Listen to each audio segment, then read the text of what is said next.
To maintain order, Sergeant Baldwin and the staff keep the prison locked down much of the time. That means prisoners confined to their 6x9 cells 24 hours a day for days at a time. Keeping them locked down, they get to calm down. You know, if they be frustrated or filled with rage, they'll calm down. If you give them time to cool off, you lock them down, most of them rethink what they're thinking about because they know there's consequences for what they do as well. But even during lockdown, inmates make their anger known. Like you say, it's madness. It really is. You see the chaos that's going on right now. It's crazy, man. It really is. Terry Dibble is a newcomer to the Roundhouse. He was transferred here a month earlier from a downstate prison for fighting with another inmate. Dibble has served over 10 years for murdering an acquaintance with a shotgun. He has at least 45 years to go. He also killed a second man in a separate incident on the very same day. Dibble's ex-girlfriend lived with one victim. The second had tried to date her. Dibble designed an elaborate tattoo acknowledging the events. The most meaningful piece that I sat down and designed as far as, you know, thinking ahead was this ribbon. And this ribbon reminds me that I'm responsible for ruining some people's lives. You know what I'm saying? It's what got me in here. And if you take a look at it, it's a ribbon, and it starts in the back. I don't know if you can read that, but it says 3 mothers cried. And then when you turn it around, it comes around the front, it says 3 sons died. And it goes further down, and it's got the night, the date of my crime. It's got the 2 men that lost their lives, and it's got myself because my life basically ended that night as well. Facing decades more in prison, Dibble looks to the outside world to remain sane. If you ain't got somebody on the streets, man, like I said, this will consume you. This is like the fire, the all-consuming fire, man. It'll eat you up. About 6 months ago, 34-year-old Dibble began a romance with a young woman on the outside. His mother arranged it all. I don't know how she met my mom exactly, but she would go to my mom's house and see all my photos and my artwork and pictures and all that and ask about me, you know, and my mom introduced her to me, so one thing led to another, you know. This is Lydia, and that's Lydia, and that's her friend Sasha. So, yeah, I got, you know, Mom hooked me up. Mom hooked me up with a friend, you know, but that's cool, you know. When I was at Menard, an hour away, they gave me 5 visits a month. Dibble's got a court hearing coming up, which he hopes will get him transferred back to Menard. It's only an hour away from his new girlfriend. It'll also give him his first chance in many weeks to see both her and his mother. If it doesn't happen, he might not be able to keep the new relationship going. Even murderers need an outlet. If you cut them off totally from the outside society, I think they will feel like they have nothing else to lose. Because everything they ever wished for and dreamed for is gone. You took it away. So if you take them down to nothing, that's what you're going to get. We miss a lot due to lockdowns. You don't do anything. There's nothing. You don't have any contact really with the other people in this cell house with the different tiers. You don't have any contact with anybody. Once a student at the University of Illinois, Simkacha Winfield is a drug dealer serving 63 years. He was convicted of shooting a man to death in a street argument. In his early 30s, Winfield focuses his energy on the world beyond the bars. He's always thinking about his 2 children. He had his first daughter when he was 17, then a second in a later relationship at 21. He says he tried to be a devoted dad. One of the best parts of being a hustler and dealing drugs and selling drugs was that I got a chance to actually spend a lot of time with my kids. They're my heart, you know. Those are my babies. I love them to death. When Stateville is locked down, personal phone calls and visits from the outside are heavily restricted. So it's tough to keep track of what his kids have been doing. I worry about my kids all day, every day. You know, I worry about them just as much as I worry about getting out of prison. Some inmates seem to take Stateville in their stride, even if they don't much like the conditions. This is my home. This is considered to be my home, my penthouse, if you will. You know, over here we have the toilet and the water right here. You know, this is whenever, like, for example, when we want to wash up, what we do is we put this up right here, and then we'll put this over here like this so we can have a little privacy while we're washing up, you know, while we're in our jacuzzi, if you will, over here in the sink, you know. My name is Jericho Jones. I'm from East St. Louis, Illinois, and basically I'm locked up for aggravated battery, great bodily harm. I received 12 years at 85%, and I've been locked up roughly now going on 8 years, so I'm coming to the end of my rope, and boy, am I grateful for that. Jericho Jones was convicted of aggravated criminal sexual assault of a woman in her 70s, another younger woman, and a 20-year-old man, as well as the attempted rape of a teenage girl. Stateville classifies Jones as a predator, but Jones insists it's because he's been caught having consensual sex in prison, which is against the rules. I specifically got predator because of the fact that I've had several sexual misconducts. Now, who's going to catch sexual misconducts in prison other than the homosexuals? So that put all of us in this situation. So now I've had 3 or 4 sexual misconducts. Corrections officers aren't his only worry. He always has to keep a careful lookout for hostile inmates. Heck yeah, I get nervous because of the simple fact that it's some guys that just don't like homosexuals. And they don't give a damn about going to sex, and they will beat the shit out of you. I mean, I'm going to be honest about that. Don't take it wrong when I say it's shut down and there's no problems, because you still get people that will at least fight. You know what I'm saying? They ain't got a problem with whooping your ass. A key spot for violence is the Roundhouse Exercise Yard, an acre of land where inmates can grab a couple of hours of fresh air. It's also where they can get into some nasty fights. To control the potential for violence, officers on the ground restrict the movement and the number of inmates to usually around 20 at a time. While high above, on the towers, men wait with weapons for the first sign of trouble. Officer Halliday is one of them. Halliday knows lockdown often makes inmates edgy, and once out of their cells, they can go off at any time. When you're in a tower and you're assigned to weapons or on the catwalks, you have a direct responsibility, and you're looked to use deadly force if it's necessary. But you always have to remember it's the last resort. For armed officers like Halliday, the big question is when to use their weapons. There are usually a couple of shooting incidents every year. When you see 4 or 5 men fighting on the yard, you get an idea of how violent the conflict is at that exact moment, and you have to make a pretty quick judgment about whether or not you're going to use the weapon as a warning shot, or you're going to have to fire in the proximity of those people in order to try to break that fight up. The goal is to try to make sure that they don't hurt each other and they don't hurt the staff when they come to try to break up the fight.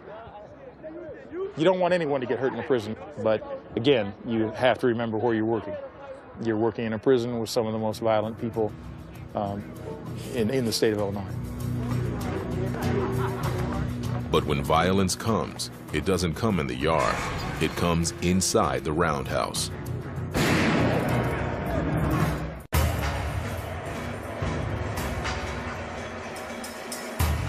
Morning in the Stateville Roundhouse. A prisoner being escorted back to his cell has flipped out and attacked an officer. Sergeant Baldwin needs to get the situation under control, fast. Inmate just attacked some officers just a second ago. I got all the inmates locked up. Once the situation happened, we want to secure the house. Because when I just looked up there, the tower officer told me, look out there. Next thing you know, they was attacking my officers. I don't know yet what their injuries extent is. Right now, all I know is they just got attacked. When I looked out there, I saw the inmates swinging on the officers. The officer in the tower fired a warning shot to stop it. Subdued with pepper spray, the inmate is thrown into a holding cell.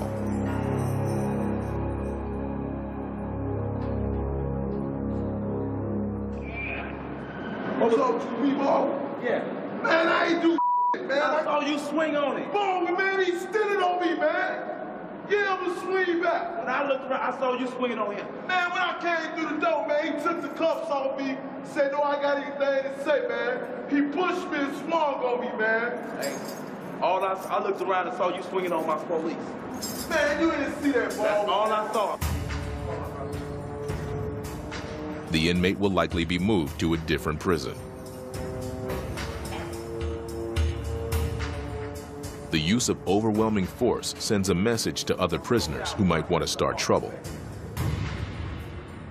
Baldwin is glad to have a man with a shotgun at his back at all times. The tower helps because it's only natural for every human, most humans, to respond when a gun goes off. They know we are aware of what's going on. They know everybody's alert. So they kind of like tend to slow down. So the gun helps a lot. You know, it's job security as I see it. Because that tower is the guy that's gonna get me home. But not only officers worry about staying alive. Some inmates live in fear of Stateville. Across from the Roundhouse is the Longhouse, once the world's longest continuous cell block, until it was chopped into 4 smaller, safer units.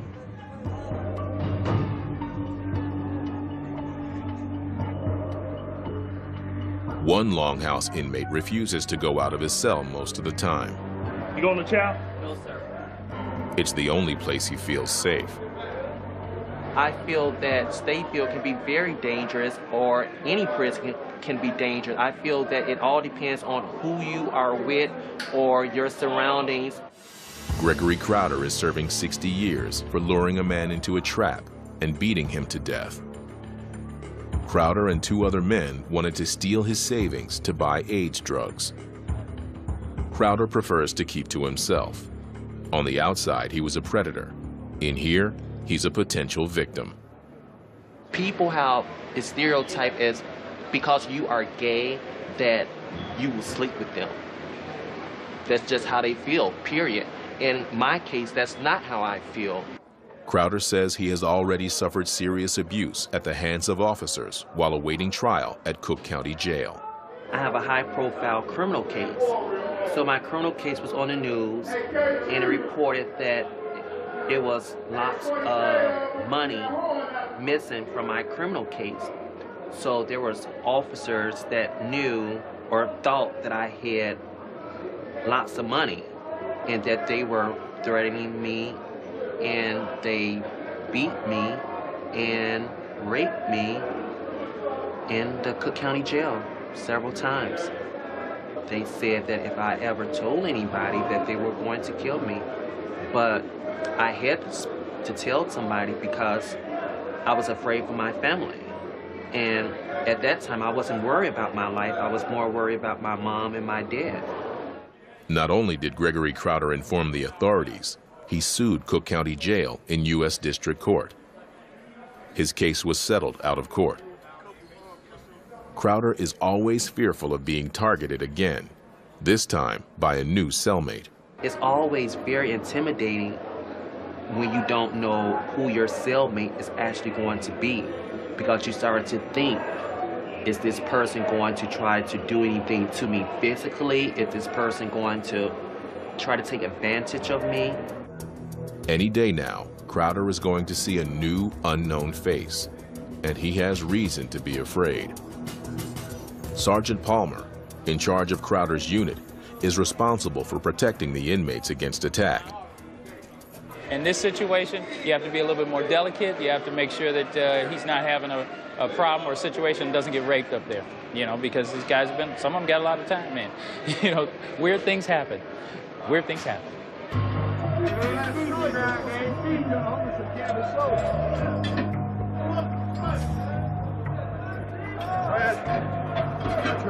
At Stateville, even the most ordinary things can be a little weird, including lunch.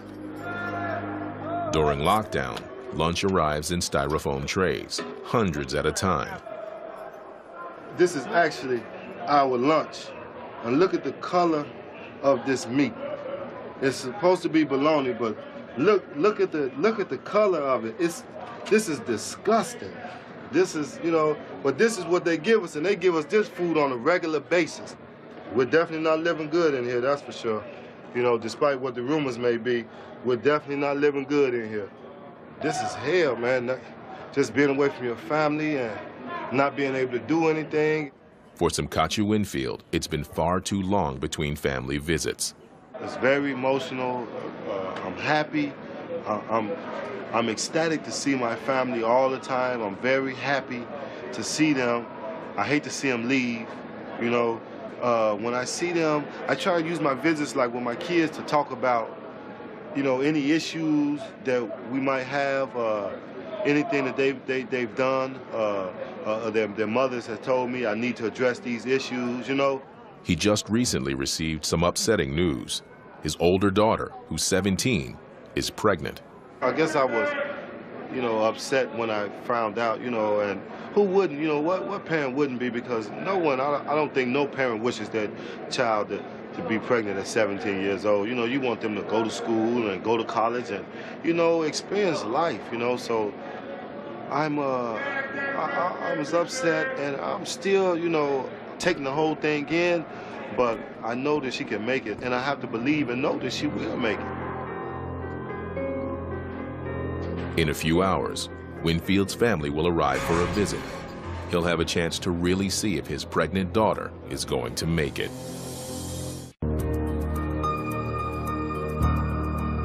It's visiting day at Stateville Correctional in Illinois, and cars pull into the prison lot. Among them are Simkachu Winfield's parents and his daughter. They go through an all-too-familiar drill. Car searches and security checks conducted by officers prevent dangerous contraband like drugs from getting in. Once they clear security, the family sits and waits. We get to visit Simkachu maybe about 3 times a month. We visit for an hour, and that's on weekends and holidays. It's 1 hour visit, and during the week, it's 2 hours. Winfield's daughter knows that her father has mixed feelings about her pregnancy. He knows that I'm pregnant, but he hasn't saw me since I got bigger. When I talked to him, he was mad. He was very angry, and we got into a big argument. But she still misses him. It'd be better if he was at home. So. Winfield's father spent a lot of time away for drug-related crimes. I've been incarcerated several times throughout their lives. I know that it influenced him. You know, I'm sure that it did, and we've talked, and he told me that it did. It was 2 paths that I could have took, and I took a path that led to prison. He was faced with the same dilemma. He chose to take the path that I took. You know, had I not set the pattern in the family, because as far as I know, I'm the first person in our family to ever be incarcerated. Everybody, my father was never incarcerated. His father was never incarcerated.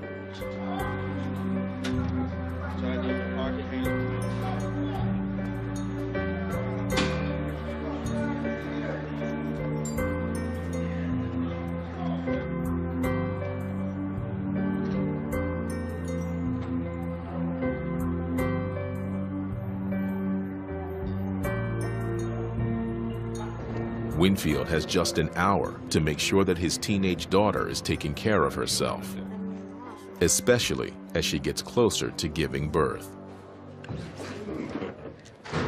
Surprise!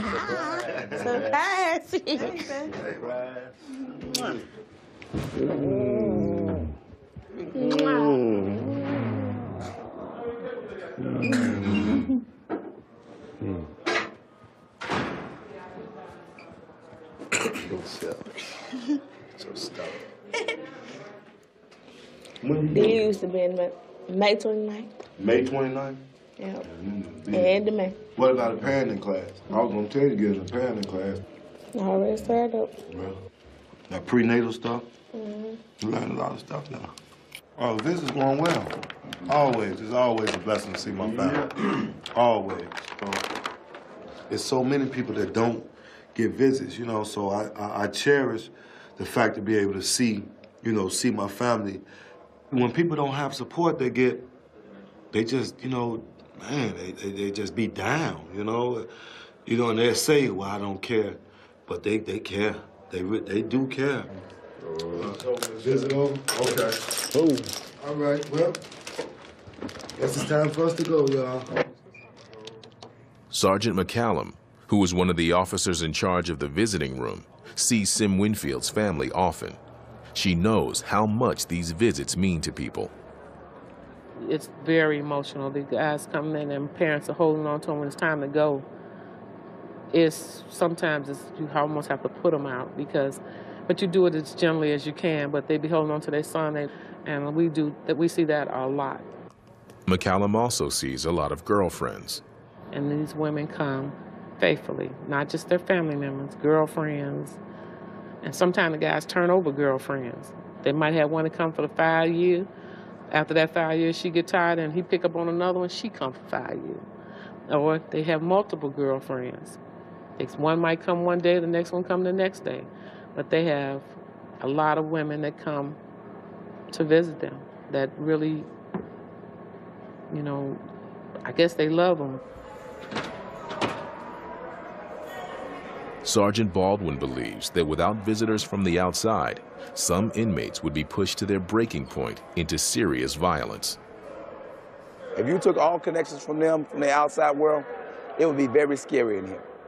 Because believe it or not, just that one visit can stop that inmate from going from 0 to 10.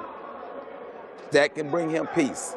That fact that he can see his little daughter, his son, his mother. I know it's because of them that keeps these guys going, because they know there is a light somewhere. There is a reason to live. Like many inmates, Terry Dibble looks desperately to the outside world, to his mother and his new girlfriend, to keep from losing it. But the transfer to Stateville has left Dibble almost totally cut off from them. I worry about her a lot, man, because she's getting up there in age, you know. I'm waiting on her to come up and see me now, but, you know, the medical issues going on with her, she can't travel up here too much, you know. She's 7 hours away. Now, he's about to be shipped down to his old prison at Menard in southern Illinois for a court hearing.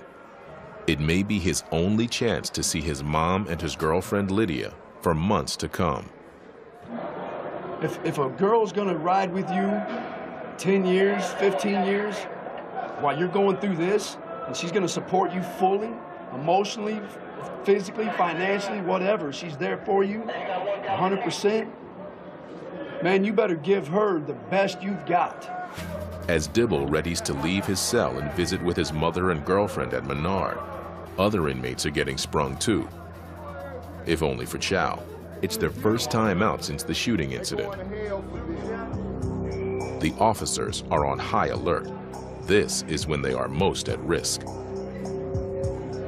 The whole point of working in here is security, custody, and control. So as well as watching out for the staff, you're watching out for the inmates' well-being as well. So just make sure there isn't any suspicious behavior, so to speak, you know, things of that nature.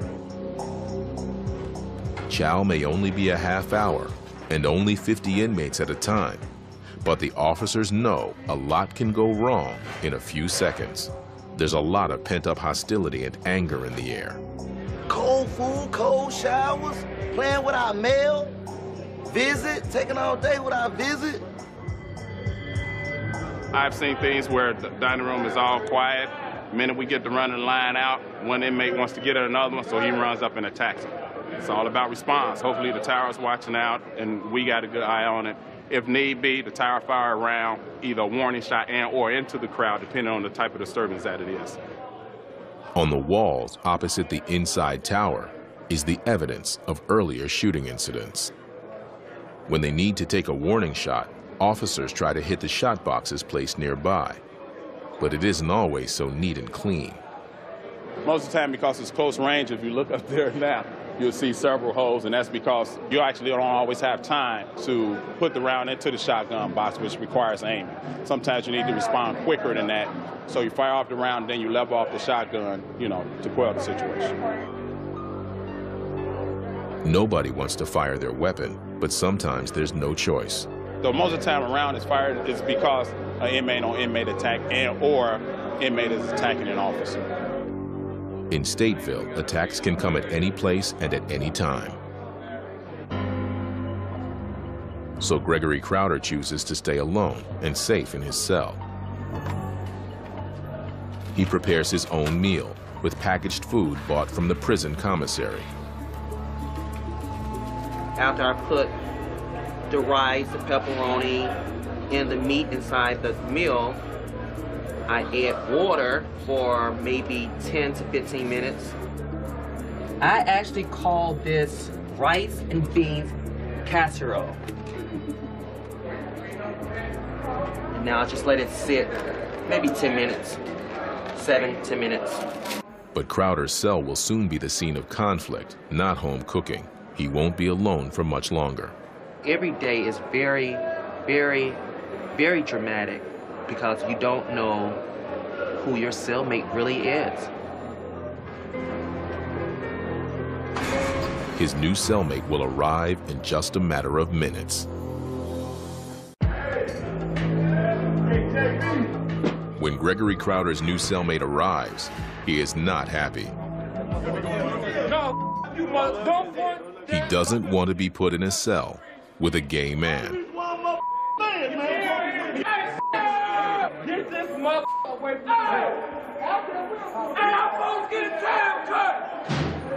He's hostile enough that Sergeant Palmer, the head of the unit, steps in and removes him.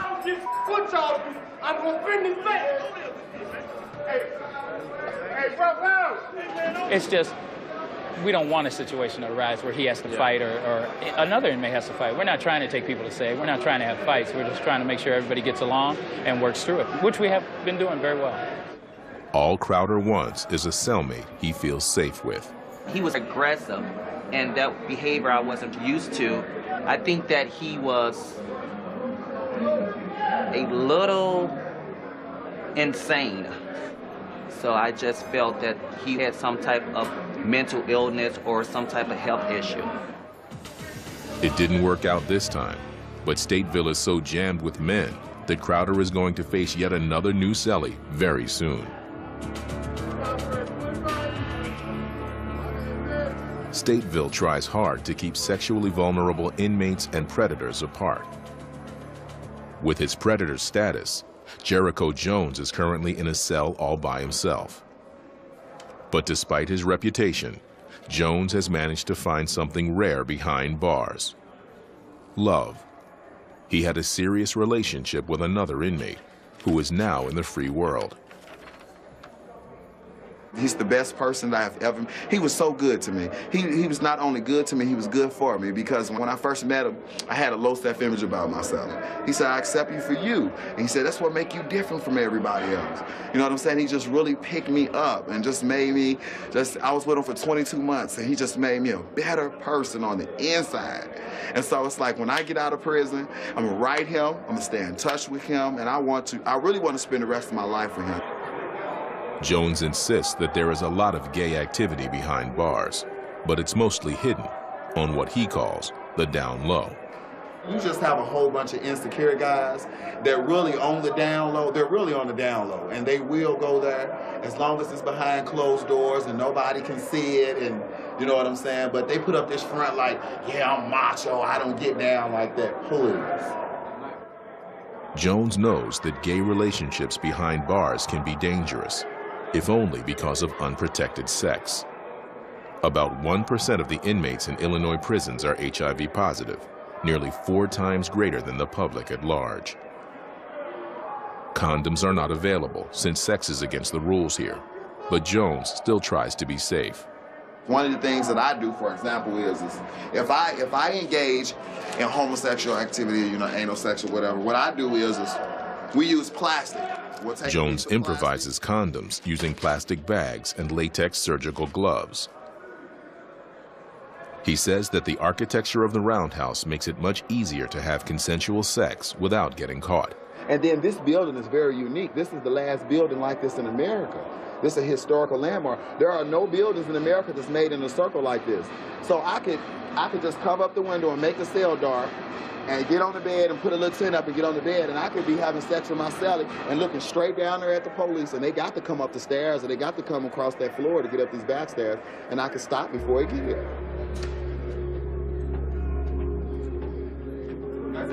Gay or straight, inmates break the rules all the time, often flagrantly. On the roundhouse floor, Sergeant Baldwin suddenly spots prisoners sending contraband between cells, right in front of him. As you see right now, they passing a line to this inmate right now. They may be passing notes, kites or whatever. Let's hope that it's not something more dangerous like a shank. Using line made from bedding, inmates pass notes, books, drugs, and even shanks or homemade knives from cell to cell. Y'all gonna pass that right in front of me. They are called kites, and they could be highly dangerous to officers.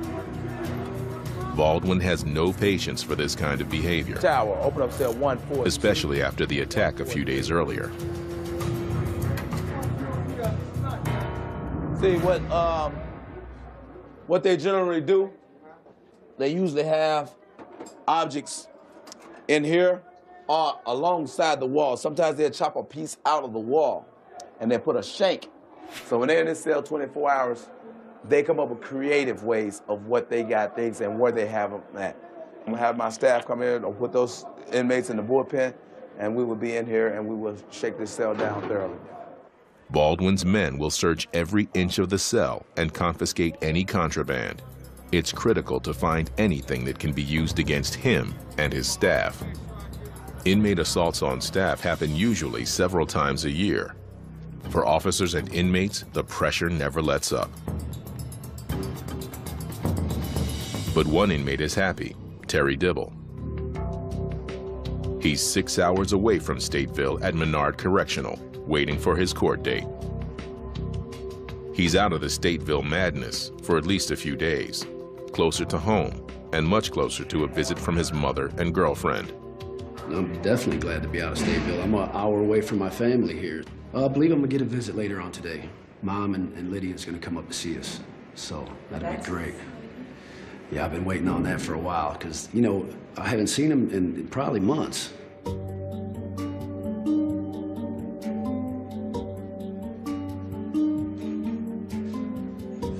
But after Dibble waits for hours, his mother never arrives. He's worried that something's happened to her. That's highly unusual. I'm wondering if she's okay, if maybe she got into an accident. But that's just the beginning. Not only doesn't his mother come, his girlfriend Lydia doesn't show up either. I'm disappointed they didn't show up, and I'm definitely concerned because nobody's called, you know. Well, what's going on? That's the main thing in my mind. You always ask yourself, what's going on? You know? So if she's not here, something happened. And I'm pretty sure of it, you know? The question is what, and how am I gonna find out, you know? I don't know. All I can do is sit here and hope that she pulls up, you know, and hope that the powers that be will still let her in. In fact, Terry Dibble is going to have a longer wait than he expects to see his mother and his girlfriend.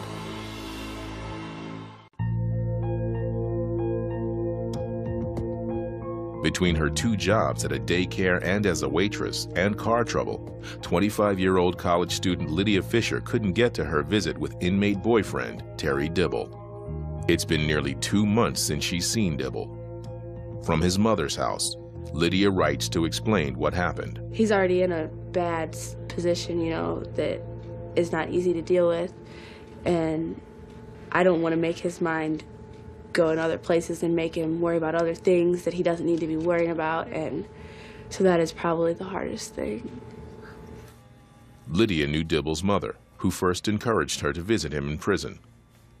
I went and talked to him and didn't really expect what happened to happen, but he was just really, really awesome. Like, I'm usually a really shy person, and the first day I went in there, I expected to just be sitting there and not really talking, kind of awkward, but the visit ended up being like 4 hours for some reason that day, and there was like not even 5 seconds of silence. So it was really cool. He's just an awesome person. 6 months later, Lydia says she is completely committed to Terry. I love him because he is amazing, he is encouraging, he is, I don't know, he's everything. He is everything that I could have ever wanted or pictured myself with. And I know people might think that that's strange because of our age difference, because he's where he is, I'm where I'm at, but I don't care about those people. Despite trying, Lydia couldn't manage to see Dibble yesterday. When he's back at Stateville, it may be nearly impossible for her. But a hearing about his post-conviction case may make all the difference. Dibble will now have the chance to make a motion to be transferred from Stateville back to Menard. Dibble's court-appointed attorney Jim Steele wants his client close by to assure a proper appeal. From my perspective, I'm an hour away from Menard. I'm about 5 or 6 hours away from Joliet. It's a lot easier for me to communicate with him and get together with the things we need to do. No question, he's very concerned about his family. They've lost a lot of the visitation that they would ordinarily have had if he'd stayed down in Menard, and certainly that's a consideration too. Dibble's mom and other family come to support him. Illinois law does not allow cameras in the courtroom, but when Dibble comes out of his hearing, he's guardedly optimistic about getting relocated to Menard. And got another court date for April, so I'm hoping so. We think so. We think we'll be back in Menard. We hope. Dibble is unsure of exactly what will happen to him next. If he ever makes it back to Menard, he hopes he'll be able to reconnect with Lydia.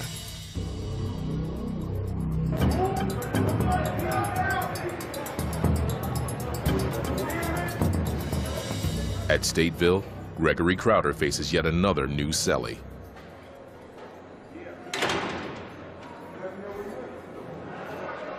Unlike the last time, there's no immediate outburst. It's all calm and peaceful. It's going to take a few days to tell, but Crowder thinks it's going to be okay. I think we're very compatible. He's very clean, very nice. I think we're very compatible. Every good day helps when you have more than 50 years to go. Sergeant Baldwin has made it through another shift, keeping the officers, the prison, and the inmates safe. You know, like I said, I deal with what's in front of me. I don't make it personal.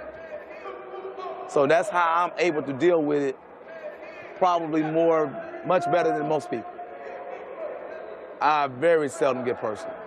Today, Baldwin gets to leave Stateville in one piece, but then there's always tomorrow. And because I can laugh and smile, that makes my day go better. And when anybody laughs and they're not angry. It's kind of hard to kill somebody or hit somebody when you laugh.